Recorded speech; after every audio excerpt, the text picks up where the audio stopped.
2020년 12월 1일 화요일 새벽 말씀은 다니엘 7장 1절에서 14절까지의 말씀입니다. 바벨론 벨사살 왕 원년에 다니엘이 그의 침상에서 꿈을 꾸며 머릿속으로 환상을 받고 그 꿈을 기록하며 그 일의 대략을 진술하니라. 다니엘이 진술하여 이르되 내가 밤에 환상을 보았는데 하늘에 내 바람이 큰 바다로 몰려 불더니 큰 짐승 넷이 바다에서 나왔는데 그 모양이 각각 다르더라.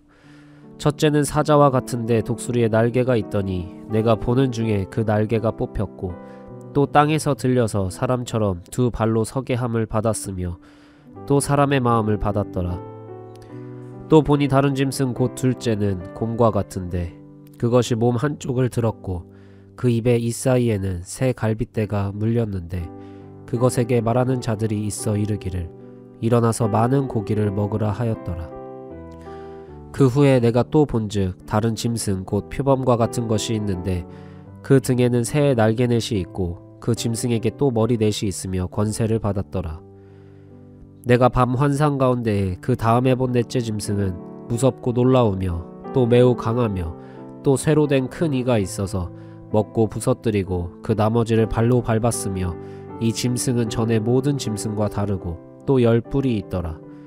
내가 그 뿔을 유심히 보는 중에 다른 작은 뿔이 그 사이에서 나더니 첫 번째 뿔 중에 셋이 그 앞에서 뿌리까지 뽑혔으며 이 작은 뿔에는 사람의 눈 같은 눈들이 있고 또 입이 있어 큰 말을 하였더라. 내가 보니 왕자가 놓이고 옛적부터 항상 계신 이가 좌정하셨는데 그의 옷은 희기가 눈 같고 그의 머리털은 깨끗한 양의 털 같고 그의 보좌는 불꽃이요 그의 바퀴는 타오르는 불이며 불이 강처럼 흘러 그의 앞에서 나오며 그를 섬기는 자는 천천히요 그 앞에서 모셔 선 자는 만만이며 심판을 베푸는데 책들이 펴 놓였더라. 그때 내가 작은 뿔이 말하는 큰 목소리로 말미암아 주목하여 보는 사이에 짐승이 죽임을 당하고 그의 시체가 상한 바 되어 타오르는 불에 던져졌으며 그 남은 짐승들은 그의 권세를 빼앗겼으나 그 생명은 보존되어 정한 시기가 이르기를 기다리게 되었더라. 내가 또 밤 환상 중에 보니 인자 같은 이가 하늘 구름을 타고 와서 옛적부터 항상 계신 이에게 나아가 그 앞으로 인도되매 그에게 권세와 영광과 나라를 주고 모든 백성과 나라들과 다른 언어를 말하는 모든 자들이 그를 섬기게 하였으니 그의 권세는 소멸되지 아니하는 영원한 권세요 그의 나라는 멸망하지 아니할 것이니라. 오늘 본문은 다니엘이 꿈을 꾸며 받은 환상을 기록한 내용입니다. 그 환상에는 큰 짐승 넷이 등장합니다. 독수리에 날개가 있는 사자, 새 갈빗대를 물고 있는 곰, 새의 날개가 있고 머리가 넷 달린 표범, 쇠로 된 이와 10뿔 달린 짐승이 등장합니다. 전통적으로 다니엘이 본 환상은 인간 역사에 등장한 제국들의 흥망성쇠를 가리키는 것으로 해석합니다. 그래서 사자는 바벨론 나라를 의미합니다. 느부갓네살의 교만이 심판받고 왕위에서 쫓겨나 들짐승처럼 헤맸던 그 사건을 사자가 날개를 뽑힌 모습으로 환상으로 받았습니다. 두 번째 짐승 곰은 새 갈빗대를 물고 있었습니다. 곰은 메대와 바사 제국인데 갈빗대는 당시 큰 나라였던 리비안, 이집트, 바벨론을 점령한 모습을 그려내고 있습니다. 많은 고기를 먹었다라는 것은 주변의 많은 나라를 정복했다라는 것의 상징적인 표현입니다. 또한 세 번째 표범은 헬라 제국입니다. 4개의 날개와 4개의 머리는 알렉산더 대왕의 용맹한 장수 4명과 그들이 후에 분봉왕으로 다스린 4지역을 말합니다. 마지막 10뿔 달린 짐승은 로마입니다. 강한 통치력과 군사력으로 주변국을 정복하는 강력한 제국을 그려내고 있습니다. 그러나 오늘 말씀은 단순히 예언적 내용의 성취로서 이 본문을 해석하기보다 환상의 방향성에 주목을 해보고자 합니다. 사실 다니엘만 역사를 예견하는 환상을 본 것이 아닙니다. 앞서 2장에서 느부갓네살 역시 한 가지 환상을 봅니다. 다니엘과 느부갓네살의 환상이 모두 담고 있는 내용은 역사의 한 획을 그은 굵직한 제국들의 흥망성쇠가 담겨 있다라는 것입니다. 즉 인간의 역사가 그들의 환상에 공통적으로 담겨 있었습니다. 그러나 그 두 환상 사이에는 아주 명확하게 대조되는 방향성이 있습니다. 역사는 강한 나라가 세워지고 더 강한 나라에 의해 멸망되며 점점 문명이 발달하는 과정이라고 생각하는 의견이 있을 겁니다. 이러한 관점이 잘 드러나 있는 게 바로 느부갓네살이 본 환상입니다. 그의 꿈에서는 인간의 역사가 커다란 신상으로 표현됩니다. 그는 인간의 역사가 위대하고 발전되어 가고 있다라고 생각했을 것입니다.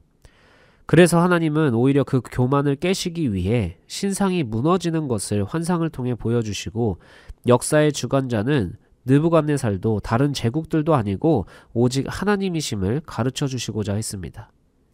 그러나 그의 가치관은 무너지지 않고 오히려 신상이 무너지는 결말을 보았으면서도 꿈에서 깨자마자 큰 신상을 만드는 가치관으로 이어집니다. 그러나 오늘 다니엘의 꿈에 등장하는 역사는 느부갓네살이 바라보는 역사관과 매우 다릅니다. 인간의 역사관이 인간은 위대하다라는 교만이 큰 신상으로 표현되었다면 하나님의 역사관은 인간의 역사가 짐승으로 표현된다라는 것입니다.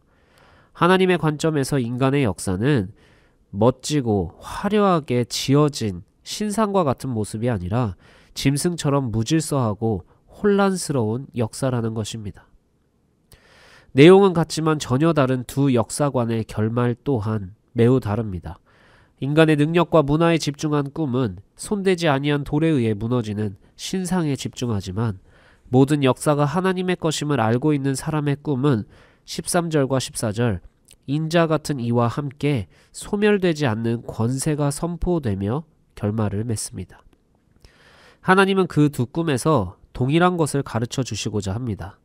바로 모든 역사의 주인이 하나님이라는 사실을 알려주시는 게 두 환상의 동일한 목적입니다. 그러나 관점이 다르면 똑같은 것을 보더라도 다른 것을 고백하고 다른 결말을 맞이할 수밖에 없습니다.